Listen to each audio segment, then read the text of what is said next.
Rachel Berger. I am the founder of Rescueber.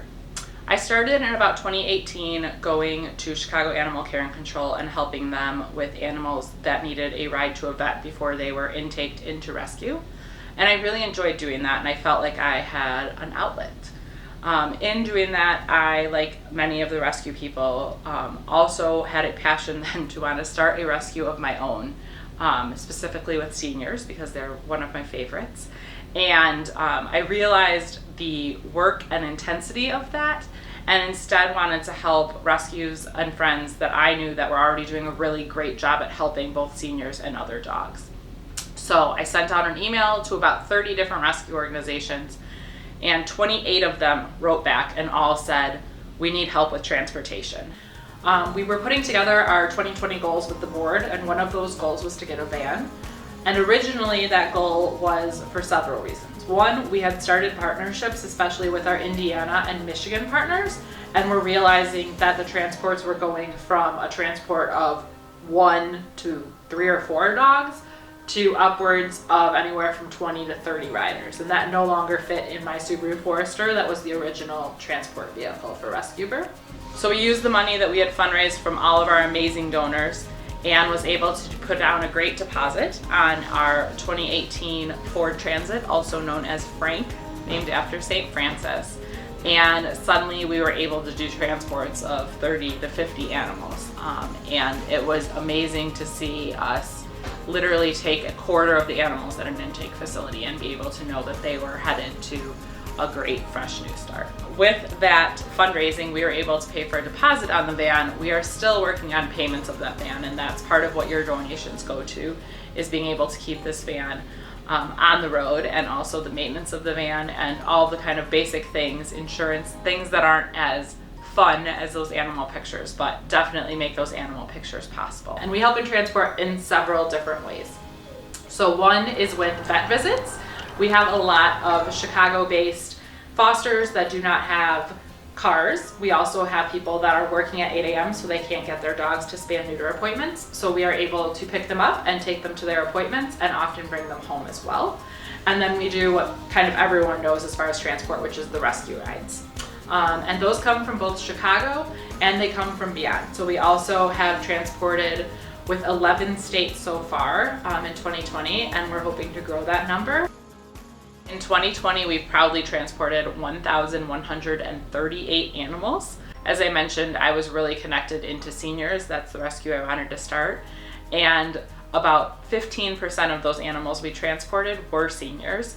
And another 15% had some type of medical or behavioral issue. And often those cause an animal to not make it out of intake facilities. And because we were able to transport and because rescue said yes, those animals had a second chance.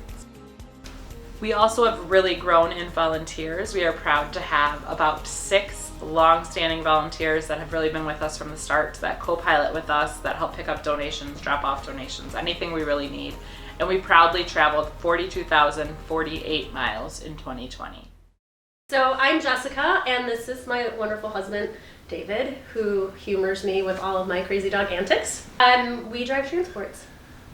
New transport driver this year, or last year, 2020. We're driving in a couple of weeks to Seguin again. Yep. We're gonna drive down to the sanctuary and pick up an unknown quantity of animals this time. You know, a lot of people always ask, like, why are you rescuing dogs from the south? You know, why are you going there? There's dogs up here that, you know, that need saving. Well, throughout 2021, I learned that the rescues up here actually were almost empty. They apparently don't have the resources that we have. Yeah, so we just have a greater impact on the animal community if we can help pull dogs from the south and bring them up north, where currently, due to the pandemic, everyone's at home and wants a pet. So animals are flying off the shelf here in the Chicagoland area, and so we have the ability to save more lives because we're pulling from the south. So we reached out to Rachel while we were driving back from Seguin to let her know that we thought it would be wise to get the HVAC system put in sooner than later, so that the ability to control the temperature was more available to help keep the animals, puppies and regular, adult dogs, especially if they're a larger size one like Carol, keep them comfortable in the van. Why do you volunteer for Rescueber? We love dogs. We love rescuing dogs. And we love Rachel. Rachel's great too, so we love helping her out. But we love saving dogs. It's our life. In 2020, we also started really not only helping rescues and intake facilities, but also community supports. There was a great need with the pandemic, and we felt that that was a great time to start something that we had envisioned helping with in several years. So with that, we collected many donations. We're able to give them to organizations like Paws Salvation. I'm Peter with Paws Salvation, and Paws Salvation helps homeless people that have pets, seniors, veterans, and people with lost income and need help with their pets. And really help pets stay with their families if that's at all possible. And that was really important to us, and something we are hoping to grow in 2021 with a intake line that people call that can receive support, as well as continuing to support Paws Salvation with his food pantries, and getting donations his way is really, really important to us, and we're so thankful for those that have donated to that as well. This is Frank the van. We are really proud of our rescue partners and several of drivers that we've done, and just really fun organizations. So we keep their magnets back here, and come on in, see inside.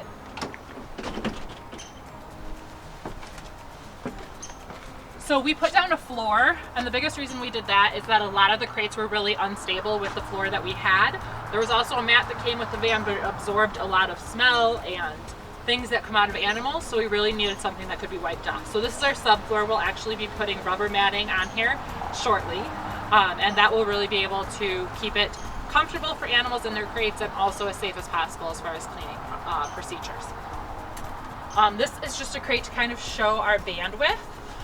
So essentially, like I said, for the Subaru, we went from transporting about 3 to 4 dogs, depending on size, and 8 to 10 cats, to now we can fit about 30 to 40 animals, unless they're big, and then it's usually about 8 to 10 really big dogs. So what's going to be happening in the van is that there's going to be a platform here, and that platform is going to allow us to have one of these crates underneath, and that also creates a den-like environment for a dog that might be more scared, and 3 crates on top of that that will be very, very stable and sturdy. And then you also will see we have tons of insulation. We're going to be putting a ceiling and wall in shortly, but we have tons of insulation that tries to keep it as warm and cool as possible in here, and there's going to be a wall and ceiling put up. So again, this feels more like a dog being in a room that they'd been fostered in, rather than a really loud, rackety van. There's also, you can't see it, but there's also soundproofing material, so it tries to stay as quiet back here as possible.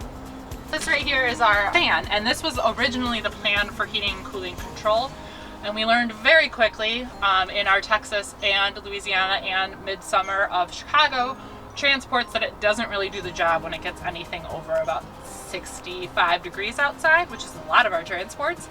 So that's when we got this big puppy. This is our Hvac system. This is able to monitor the temperature and keep it, we usually try and keep it between 65 and 70 depending on what age of animals we have back here, and it's doing a great job at doing that, and we are really grateful. We are still fundraising for that and have fundraised about half of the cost of that, as well as about 20% of the cost of the van.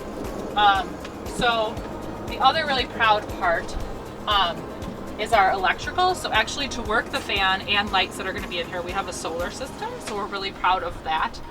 And with that, we also plan, one of our biggest costs for transports right now is staying in hotels and lodging. And the plan will be, this will be somewhere that the transporters can then stay to get rid of that cost of a hotel or Airbnb. So it'll have that platform that can also act as a bed. It'll have a fridge in here for food and dog treats. And then right here is actually going to be a permanent dog crate that will stay in the van at all times, and that'll be for our shorter transports, such as the ones just from Chicago Animal Care and Control, or anything like that. The last really exciting part is this beautiful door. Driving transports, especially when they're 19, 20, 22 hours long and you have screaming puppies, is really distracting and hard. And we really wanted to put a door in here that kept kind of the temperature control available, as well as kind of a little bit of sound control back here of those animals. They're checked on every 4 to 5 hours and stops, but this really allows the drivers to focus on the road rather than any outside sound. So that is our van. We are hoping in the next month or 2 to be able to have the full kind of setup as far as a more home-like environment. And we're just really proud of being able to transport so many animals in this van. We first got it in May of 2020. And since then, like I said, we've done about quadruple the rides we were priorly able to do.